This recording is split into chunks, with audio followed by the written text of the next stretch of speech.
본격 나눔 방송 나눔 사방 12화 시작합니다.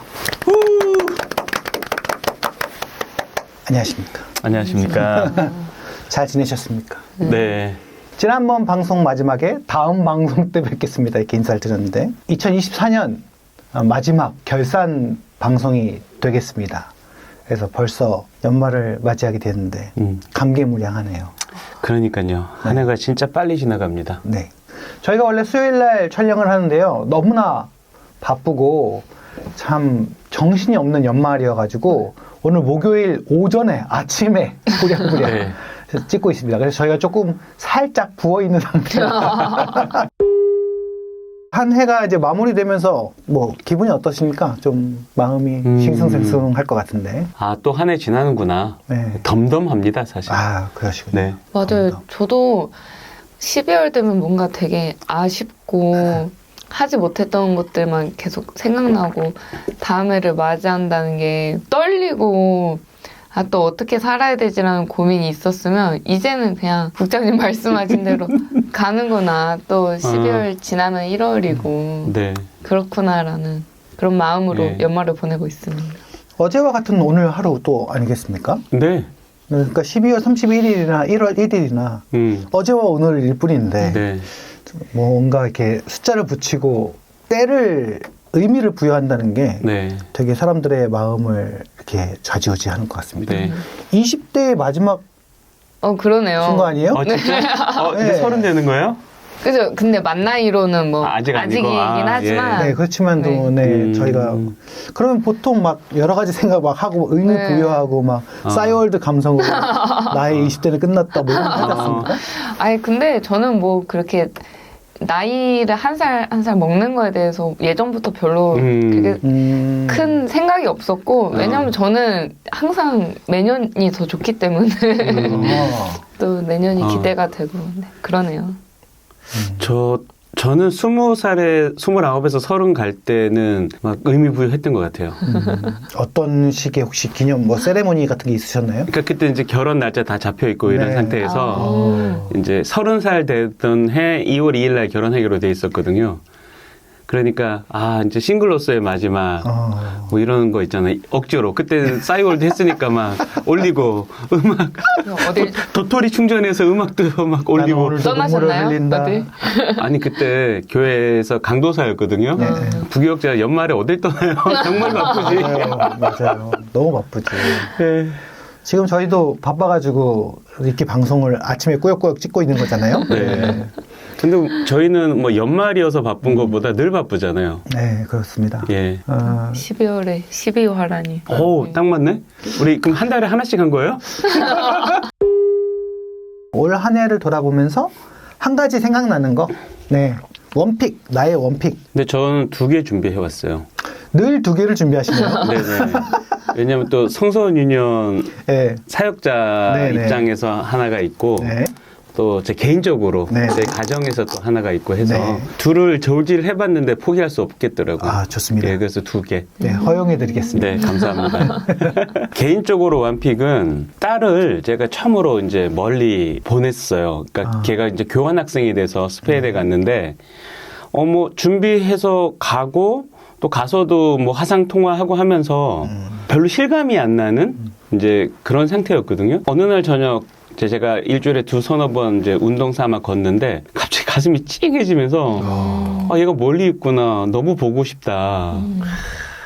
아빠의 마음이 찾아왔군요. 예, 가슴이 찡한 그 느낌이 잊혀지지 않더라고요. 비슷한 느낌이 언제 있었냐면 얘가 돌 전에 아기 때 첫째죠. 예, 첫째. 네. 예, 돌 전에 아기 때 얘를 이제 보면서 이제 아내랑 같이 기도하고 막 그럴 때인데 이 험난한 세상 내가 살아온 삶을 얘도 살아가야 되나?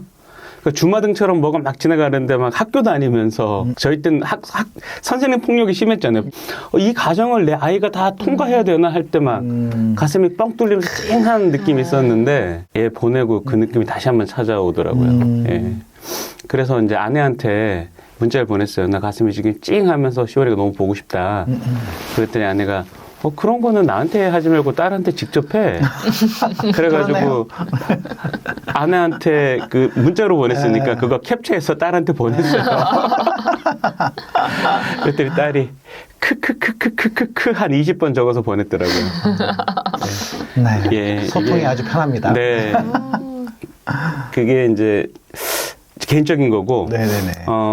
이제 성소유니언 사역하면서 올해 국제 성소유니언이 중앙아시아에서 성소유니언을 시작하려고 꽤 오래 노력했고 노력한 만큼의 열매는 없었어요. 그런데 이제 한국에서 김정태 선교사님이 네. 저희 이사장님 출신이신데 선교사로 가셔서 키르기스탄에 이제 처음으로 성소유니언을 시작을 하셨어요. 네. 근데 이제 그게 20년이 지났는데 사실 사역이 크게 확장되지는 못하고 우리 매일 성경을 번역하는 사역만 지금까지 계속 해왔어요. 하지만 중앙아시아의 5개, 6개 나라들 다 이렇게 복음을 허용하지 않는 이슬람 국가들인데 이제 국제에서는 어떻게든 이제 키르기스탄이 이미 있으니까 중심으로 뚫어보려고 한 10년 동안 노력을 했는데 못했습니다. 그래서 한국에서 한번 해봐라. 저희 한국 성소윤이 재작년부터 중앙아시아 방문하면서 사람들 만나고 사람들 세우는 일을 했거든요.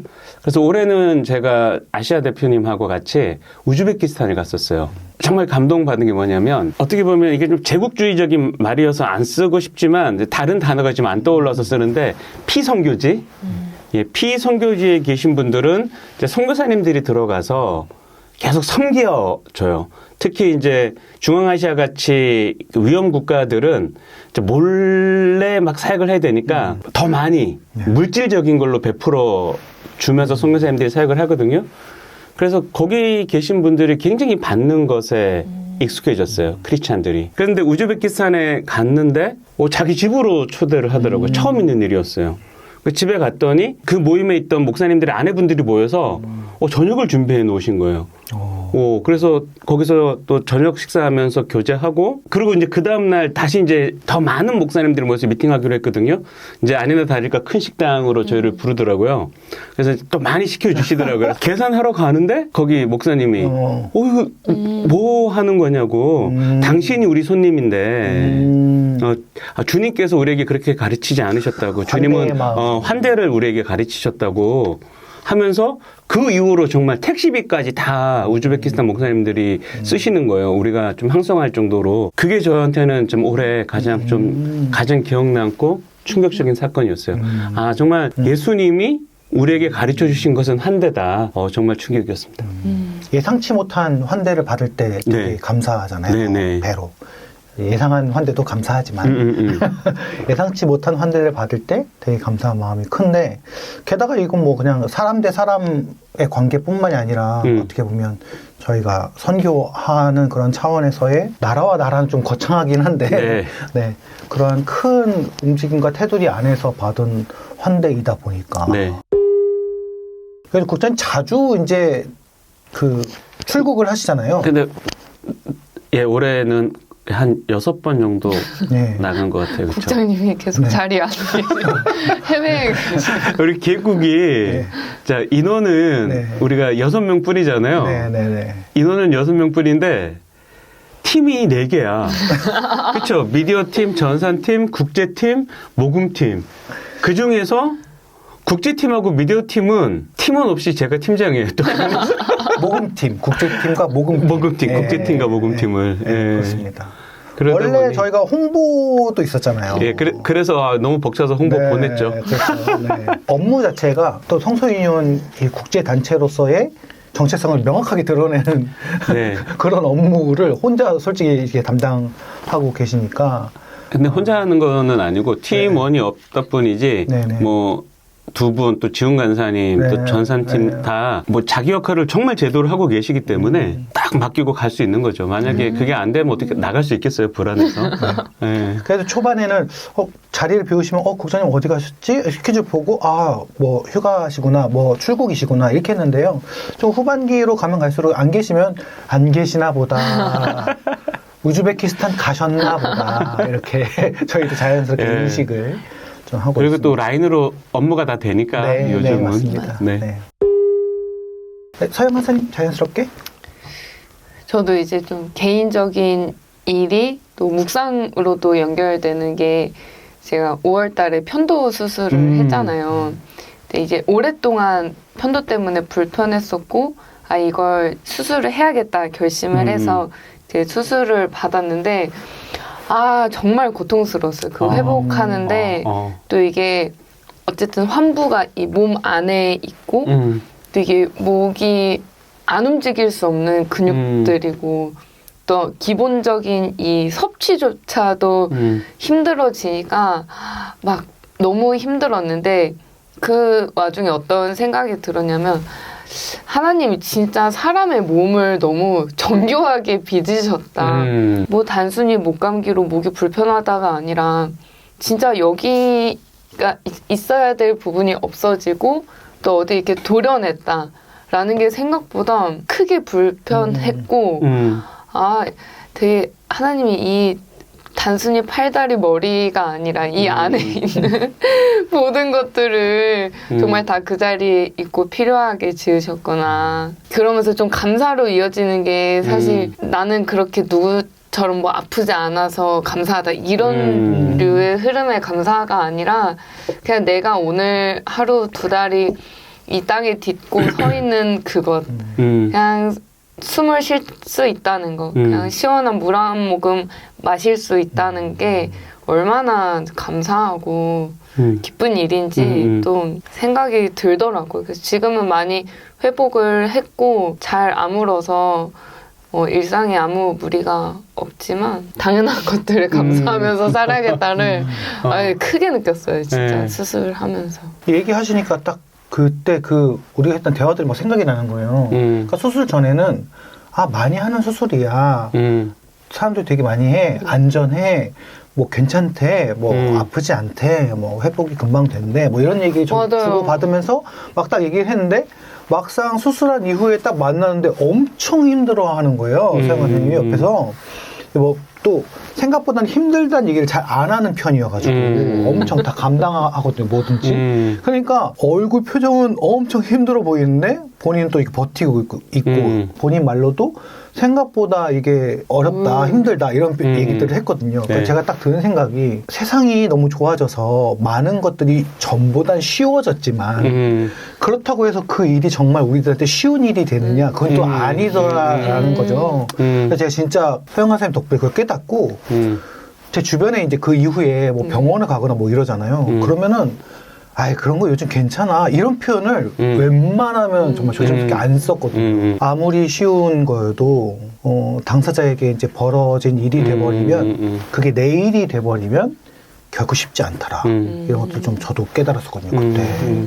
그래도 지금 많이 회복돼서, 완전 회복이에요? 지금 상태는 어때요? 네, 뭐, 편도만 보면은 완전 회복이고, 근데 다만 이제 떼어낸 자리가 크고 아물다 보니까 목구멍이 작아졌어요. 그러니까 여기 목구멍이라고 하나요? 여기 그러니까 편도가 있었던 자리, 목젖 있는 그 자리가 많이 내려와가지고 사실 발성도 좀 힘들 때가 있고 예전보다 그 소리가 나오는 구멍이 작아지니까 그거는 좀 고민이 있지만 크게 불편하지 않는 걸로. 요즘 점심 때 집에 가서 밥 먹는 것과 연관이 있습니까? 그거 연관이 없어. 양이 줄어서 밖에서 파는 거는 도무지 먹을 그 양이 아니다. 너무 많다. 뭐 이런 거. 위는 줄지 않았어. 근데 저도 여러 개가 있었는데. 그쵸. 원픽이라는 게 사실 쉽지는 않은데, 저는 그 여러 개 중에 이거 하나 딱 골랐습니다. 나눔 수다방과 묵상 인터뷰를 시작했다는 것으로 저는 이렇게 뭐 두 프로그램이지만 이거 하나로 묶어서 결정을 했어요. 되게 여러 가지 생각을 해봤거든요. 이게 사실은 코로나 기간에 제가 이제 지부총무로 있을 때 생각했던 아이디어였고, 여기 본부에 와서 올해 이제 실행을 하게 됐고, 또 묵상 인터뷰를 하러 이제 전국 여기저기를 다니면서, 정가운데를 제외한 사이드 외곽 지역은 거의 끝까지 이제 다 갔다 왔거든요. 갔다 오면서 몸살도 나고 뭐 이렇게 하면서 찍으러 다녔는데, 그렇게 다니면서 이 사람 저 사람 새로운 분들을 만나서 묵상에 대한 얘기하고 신앙의 삶의 어떤 패턴들을 대화를 하면서 신선했어요, 저한테는.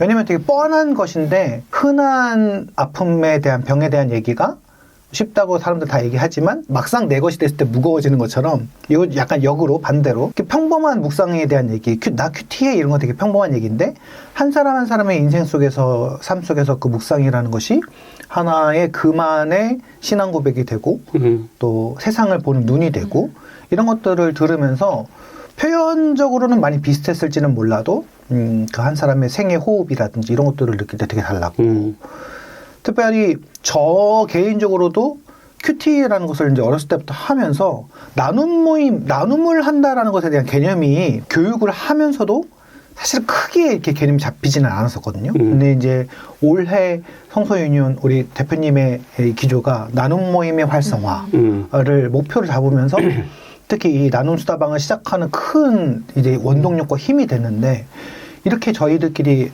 모임하고 또 저희가 이것만 하는 것이 아니라 저희 부서 모임, 네, 그 기획국도 화요일마다 또 나눔 또 하지 않습니까? 네. 그런 나눔 모임을 하고 이렇게 찍고 하면서 그 나눔 모임의 힘과 이런 것들을 다시 한번 좀 재정립하는 그러한 시간들이었던 것 같습니다. 지금 촬영하기 전에 약간 결산 방송이니까 쭉 한번 살펴봤거든요. 네. 이제 내용들 쭉 보고 저는 이제 직접 또 인터뷰 같은 경우에 찍으러 다녔으니까 그때의 그 기운과 이런 것들이 느껴지면서 보신 분들 보니까 뭐 인터뷰 같은 경우에는 600분 정도, 네, 500~600분 정도 이렇게 되신 것 같고요. 쌓여가면서 네, 쭉 지금까지 최근 것까지 또 보시면은 어쨌든 한 400분, 300분 이렇게 네. 되거든요. 네. 근데 이제 아무래도 수다방은 좀 길기도 하고 나눔을 좀 길게 좀 하다 보니까 아무래도 이제 한 300분 정도 되는 것 같아요. 200분에서 300분 정도 네. 이렇게 되는 것 같은데 여러분들 이렇게 집안일 하시고 그러실 때 틀어놓으시면 네, 되게 좋으실 것 같고요. 편하게 듣는 나눔 방송 이렇게 들어가 주시면 좋을 것 같고요. 저희도 앞으로 또 올해 이렇게 또 12번째 방송 이렇게 찍고 있지만 내년을 또 넘어가면서 또 여러 모양으로 더 편하게 또 재밌게 들으실 수 있도록 또 준비하는 부분들도 좀 있어야 되지 않을까 그런 생각들이 듭니다. 오늘 나눔 수단은요 2024년 12월 19일 목요일 본문입니다. 그래서 말라기 3장 13절부터 4장 6절까지의 본문입니다. 자, 올해 마지막 가위바위보 네, 한번 해야겠죠? 네, 좋습니다. 승률 제일 좋은 국장님. 네. 오늘 1등 한번 해보시기 바랍니다. 요즘 뭐 저 완전 자신감 붙어서 가위바위보 자주 합니다. 제발 국장님이 1번으로 하시길 간절히 기도하면서 안 내면 진 거 가위바위보! 가위바위보. 오. 아 근데 마무리가 더 부담스러운데 좀 바꾸실래요? 제가 두 번째 할까요? 네. 바꾸죠. 순서대로 이렇게 자연스럽게. 이렇게. 저랑 바꾸자는 사람은 아무도 없어요. 그 소선지서들을 잘 모르시고 다들 어색해 하시지만 그래도 말라기서만큼은 많이들 아시는 부분인 것 같아요. 구약성경의 마지막 책이기도 하고요. 가장 유명한 또 11조 본문이 또 어제 본문이었는데 그 본문이 있기 때문에 많이들 아시지 않을까라는 그리고 또 생각이 자매님들이 특별히 좋아하죠. 그런가요? 네. 말라.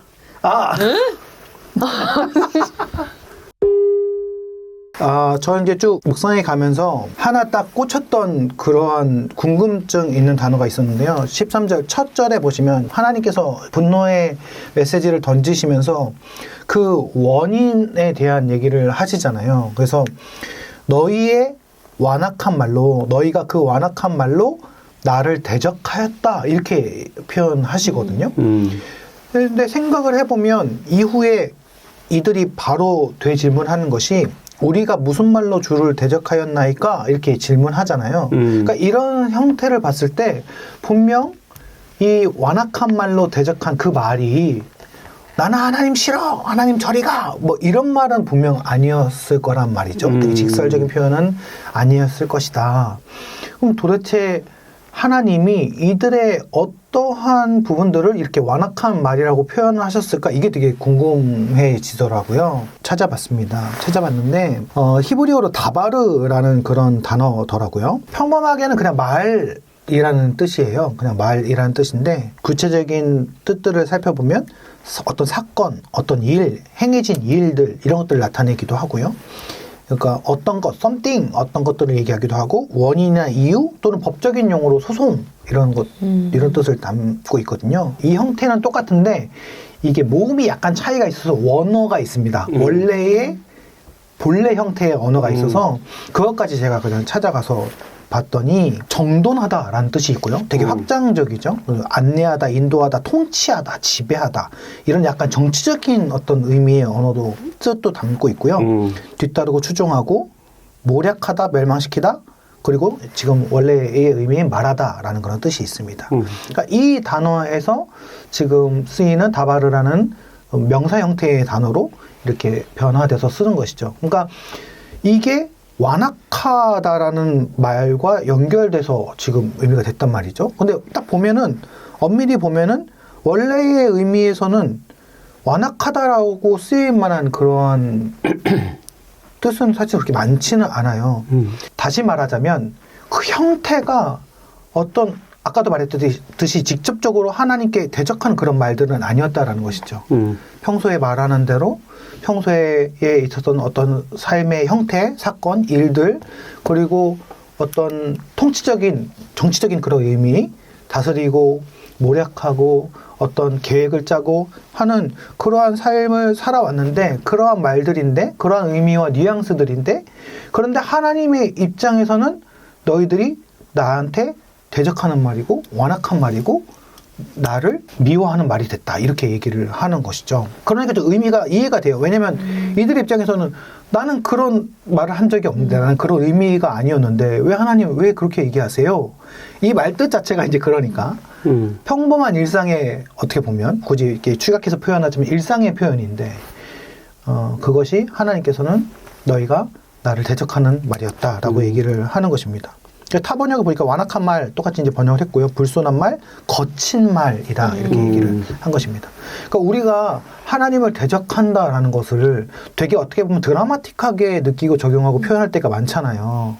그런데 사실은 일상의 평범한 삶 속에 하나님의 뜻이 제대로 해석되어지지 않고 이해되어지지 않고 그 안에 녹여져 있지 않다면 그 자체만으로 우리는 하나님을 대적하는 것과 마찬가지다라는 것입니다. 그러니까 죄의 모습이라든지 두드러지는 그런 모습들 뿐만 아니라 그건 너무나 당연한 거고 어떤 죄를 범죄를 저지르는 거 이런 것들은 되게 당연한 것인데 우리가 평범히 살아가는 일상의 호흡 속에서도 하나님이 함께 하시지 않다면 하나님의 세계관이 우리 안에 있지 않다면 삶의 태도에 있지 않다면 그것만으로도 우리는 하나님께서 분노하실 만한 일이 되는 것이다.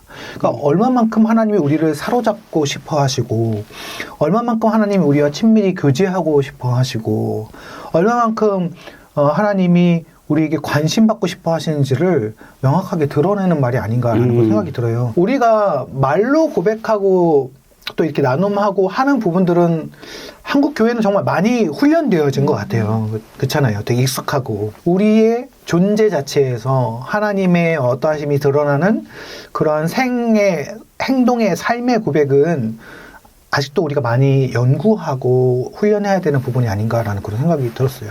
문득 예전에 그 패친 의사 선생님께서 올리셨던 글을 봤거든요. 그 어떤 할머니가 무릎이 안 좋으셔서 병원에 왔는데 어느 날 할머니 요즘 어떠세요? 안 좋아 너무 안 좋아 아직도 아파 이렇게 하시더라는 거예요. 그래서 선생님이 근데요 할머니 오늘 지팡이 안 들고 오셨네요. 그랬더니 지팡이 귀찮아 이렇게 얘기하신 거예요. 그래서 할머니 그러면 다음에 또 오세요 이러고 딱 나갔는데 할머니가 막 엄청 씩씩하게 걸어가시더래요. 그랬더니 할머니 오늘 엄청 빨리 걸어가시네요. 그랬더니 나 원래 걸음이 빨라 이러고 가셨다는 거예요. 그래서 하시는 말씀이 행동과 삶은 거짓말하지 않는다. 이런 얘기를 올리셨던 기억이 났거든요. 우리가 진실로 하나님에 대한 믿음을 이 말라기에서의 이 소선지서의 하나님이 실망하시지 않을 우리의 신앙의 고백은 입술과 더불어 우리의 손과 발, 마음, 우리의 존재와 삶으로 고백하는 것이 되어야 되지 않을까라는 그런 생각들을 좀 하면서 사실 저희가 언급을 좀 조심하고 있지만 지금 되게 어려운 시국에 교회가 해야 될 일들이 참 많잖아요. 그래서 어떤 무브먼트적인 거대한 담론과 어떤 캐치프레이즈는 아니라고 저는 생각해요. 오직 교회와 그리고 진정한 교회로 불리는 성도의 삶들 하나하나 속에서 우리가 이 마지막 때에 하나님의 마음을 잘 드러내는 일상과 그런 외침을 살아가는 것이 중요한 것이 아닌가라는 그런 생각들을 하면서 내년을 준비하면서 좀 더 부담스러운 신앙의 무게를 가지고 살아야겠다라는 그런 생각들을 적용들을 좀 해보게 됐습니다. 저는 이제 14절에 그의 명령을 지키면 죄를 뉘우치고 슬퍼하는 것이 무슨 유익이 있다는 말인가라는 보면서 이들이 생각하는 유익은 이제 그 뒤에 이어지는 말씀도 뭐 교만한 자가 오히려 복이 있고 그 말씀 보면서 이들이 원하는 유익은 손에 잡히는 눈에 보이는 어떠함을 바랬기 때문에 이런 말을 할 수 있었다라는 생각이 들더라고요. 근데 사실 저희가 막 눈에 보이지 않는 가치, 어떠한 것들이 더 소중하다, 귀하다라고는 얘기는 하지만 막상 나의 일이 돼서 그 둘 중에 하나를 선택해야 되면 나는 고민을 안 할까? 나도 내 안에 갈등이 있겠지. 어떤 당장 눈앞에 보이는 유익함. 그럼에도 불구하고 하나님을 따라야 되는 어떤 그런 순간들. 둘 중에 하나 있어서 나라고 고민을 하지 않을까라는 생각을 하는데 계속 그렇게 선택을 하고 싸워 나가는 게 크리스찬의 어떠한 의무이지 않을까라고 생각이 들더라고요. 그리고 이제 그 뒤에 경외라는 단어가 나오면서 이게 그 공경하고 두려워하는 마음인 거잖아요. 그런 것들이. 그래서 내가 어떠한 사랑의 하나님만 바라고 용서의 하나님만 바라고 신앙생활을 하는 게 아니라 결국 하나님은 선과 악을 분명히 구분을 지으셨고 거기에 심판을 내리시는 분임을 그 두려워하는 마음을 잊지 않아야 된다는 생각을 하게 됐더라고요. 아이들이 꼬마들이 어떤 못된 짓을 할 때 얘가 참 겁이 없어서 뭘 했네 이런 말을 할 때도 있잖아요. 그 모습이 뭔가 저 같은 거 이게 백서연이 참 겁이 없어서 저게 죄인지도 모르고 하고 이제 그런 철없는 모습이 아니라 하나님은 결국 다 아신다. 내 모습이 그냥 그렇게 흐리는 하면서 스쳐 지나갈 수 있는 것들로 합리화했던 나의 행동들을 이제는 좀 바로 잡고 한 길로 가야 되지 않나라는 생각을 이제 연말과 더불어서 하게 되는 묵상들이었고요. 누군가의 눈에는 어떤 교회를 출석을 하고 하나님을 찬양하고 또 시간을 할애해서 예배를 드린 거를 한심하게 볼 수도 있겠지만 결국 저희는 그 눈에 보이지 않는 것을 추구하며 지향하고 따라가는 게 나의 믿음이고 나를 만들어주는 순간이다 하면서 그 시간들을 흘려보내지 않아야겠다라는 생각도 더불어서 하게 됐던 것 같습니다. 앞부분 보면 이제 두 분 그 부분에 대해서 말씀해 주셨는데 유다 백성 중에 이제 이런 자들이 있었다는 거잖아요. 그런데 놀랍게도 이런 사람들이 다수였지만 사실 그 안에는 하나님을 진심으로 경외하는 사람들이 있었고 이제 하나님이 그들을 칭찬하는 말씀이 17절에 나오고 그다음에 18절 이제 저는 18절이 눈에 들어왔는데 18절 보면 그때야 너희가 다시 의인과 악인을 분별하고 하나님을 섬기는 자와 섬기지 않는 자를 비로소 분별할 것이다. 이제 이렇게 돼 있는데 지금 여기서 분별로 번역한 단어를 영어 성경에서는 분별이라기보다는 distinction이라고 그랬어요. 그러니까 의인과 악인 사이에 거리가 있을 것이고 하나님을 섬기는 사람과 섬기지 않는 사람 사이에 거리가 있어서 확연히 이제 구분된다는 거겠죠. 근데 그냥 읽고 넘어갈 수 있는 말씀인데 아까 이제 처음에 말씀드린 것처럼 사실 이 말씀이 유다 백성들을 향한 말씀이라면 다 스스로는 다 자기가 하나님 백성이라고 생각하고 다 의인이라고 생각하고 있을 텐데 그렇지 않다는 거고 그게 이제 확연히 구분된 때가 분명히 온다. 이 말씀 묵상하면서 우리 다 교회 다니잖아요. 그래서 구분을 하나도 못 하는데 실상은 하나님은 구분하고 계시고 그 둘 사이의 디스팅션 아주 넓은 거리가 있고 하다는 사실 저는 좀 약간 두려움으로 다가왔습니다. 그래서 교회 다닌다고 다 그리스도인 아니고 또 교회 십자가 달고 있다고 해서 또 다 교회도 아닌 것 같다. 좀 이런 생각까지도 그러니까 하나님 기준은 분명히 있다는 걸 다시 생각하게 됐고요. 자, 또 하나 이건 이제 연결되는 말씀은 아니고 저희가 지금 대림절 기간 지나고 있잖아요. 다음 주 성탄절이고 그런데 이제 오늘 4장 5절 말씀 보면 이게 약간 성육신과 관련된 또 예언이지 않습니까? I will send you Elijah. 이사야를 내가 먼저 보내겠다. 예, 이거 나중에 이제 복음서 가면 인용되는 말씀이기도 하고 그래서 또 이 말씀 읽으면서 다시 내가 대림절을 보내고 있구나. 2000년 전에 예수님이 이미 이 땅에 오셨기 때문에 내가 기다리는 주님은 이제 성육신 하실 주님이 아니라 이제 완전하신 그 주님의 재림을 내가 기다리는 건데 다시 이 말씀 묵상하면서 누가 정했는지 잘 정했다. 대림절 기간에 또 이 말씀 묵상하는 거 너무 좋다. 이런 생각도 좀 했습니다. 한 해 다들 수고 많으셨어요. 네. 네, 한 해 동안 너무너무 수고하셨고 고생하셨습니다. 잘 마무리하시고 또 똑같이 오는 해지만 그러나 우리가 똑같이 살아가지 않는 그런 해가 되었으면 좋겠고 좀 더 하나님과의 거리가 가까워지는 그런 해가 되었으면 좋겠습니다. 명확하게 우리 주님 오시는 날에 더욱더 가까워지는 그렇죠. 해니까 네. 시간이 가면 갈수록 이렇게 말씀으로 좀 더 우리 주님의 오심을 땡겨서 삶으로 경험하면서 여러분들도 나눔 모임 통해서 여러 모양으로 위로받고 교회도 더욱더 부흥하시고 개인적으로 더욱더 성장하는 그런 내년 새해가 또 되었으면 좋겠습니다. 네. 네, 오늘 너무너무 수고하셨고요. 한 해 동안 수고하셨고요.